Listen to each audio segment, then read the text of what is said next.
Subtract 144.265 from 345.181 using long subtraction. Line up the decimal points in the same column.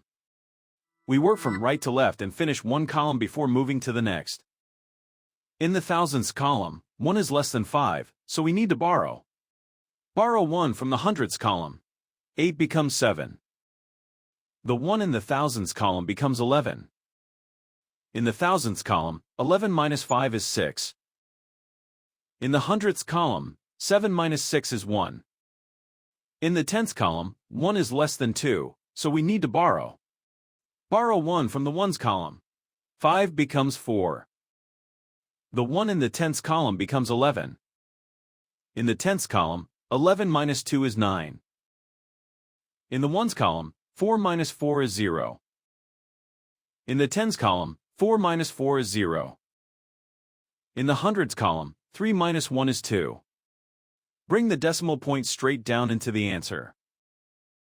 The final result is 200.916.